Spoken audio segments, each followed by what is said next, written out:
managerial merry-go-round within the Premier League. It's already happened so many times this season. Today with me, I have Creighton and Jamie, both YouTubers, of course, and we're going to be looking at a few different managers, who should be sacked and why. So, Jamie, who's your choice? Why are they your choice? And who can replace them? Let's go.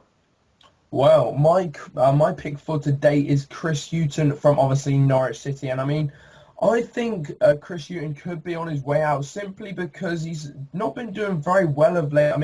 Norwich City, are now 16th in the table, and that's not where you want to really be going. They've got 25 points from 26 games, and they've hit actually 13 losses, and now obviously coming off a result from West Ham, 2-0 away. Not too great, but to be honest, guys, I think Chris Hughton could be on his way out.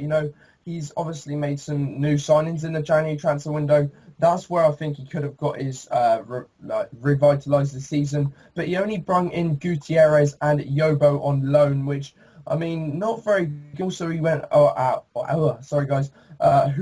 went out on loan, which is not what you want, to be honest, guys. And looking at the sort of team for Norwich, you look at the team, they got quite a good side, but I just think they lack a bit of creativity and the goal scoring side of their season. Hooper up top, he's been doing the right thing. He's got 5 goals in the league, but to be fair, he needs to be scoring more in 20-something odd games. He should be doing very, very much better. And Van Wolfswinkel, again, £8.5 million signing at the beginning of the season, should be doing better also as well, guys.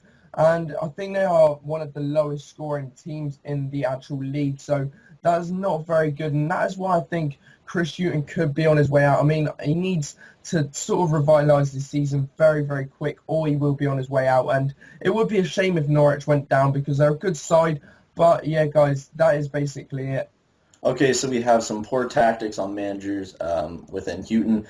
We look at that. We look at good transfers and bad transfers from Houghton. And yeah, Creighton, getting right into it. Who is your pick, why, and all that good stuff, and go. Right, guys, my pick is Alan Pardew. Quite an unusual pick, as you wouldn't really say it, because Newcastle are actually 9th in the league. But he isn't a fan favourite. Things are going awful at that club right now. Everyone wants Mike Ashley out. Everyone wants Pardew out. Well, a lot of the fans do. It's very mixed. Everyone wanted Kinnear out. He's gone. Pardew's derby record is ridiculously bad. It hasn't worked out at all for him. He's just poor. He makes poor tactics, poor excuses after defeat, and this isn't motivational. Been knocked out of both cups this season. His cup record is awful. And, other than a 5th place finish, what has he really done at the club? There's a lot of talk of a revolution going on there. If that happens, you could easily see a new group of owners to sack him. And in my opinion, it's just what's going on there. I could easily see a new kind of thing. Get rid of all this French Revolution, which hasn't worked, just playing for kind of new money in a new club. And I could easily see if a new owner came in, Pardew being taken out and a new guy being put in. Yeah, so of course, what Creighton basically is summarizing is Pardew out. Obviously, as a Sunderland fan, there's a little bias there, but we'll give it to him anyways. Obviously, he has a long contract ahead of him, kind of a foolish thing anyways. Getting on to my pick, I have Big Sam Allardyce from West Ham. No matter how many games he's won this season, yes, he's had 4 decent games in the last. Before that, he had 1 win, 3 losses, and a draw. For me, a couple games doesn't summarize the whole season. Will it keep them up? Potentially, yes, he made some good January transfer window buyings and some good loans. But when you play a 4-6-0 and you have really no striker for almost a couple weeks to a month, that just shows for me that he doesn't really know what he's doing at some points and leaves it up to fate. And as a manager, you always kind of have to be in control of the situation and really know what you're doing. And Big Sam at some points really doesn't know what he's doing. But anyways, guys, that was it for the first episode of Managerial Transfer Merry-Go-Round.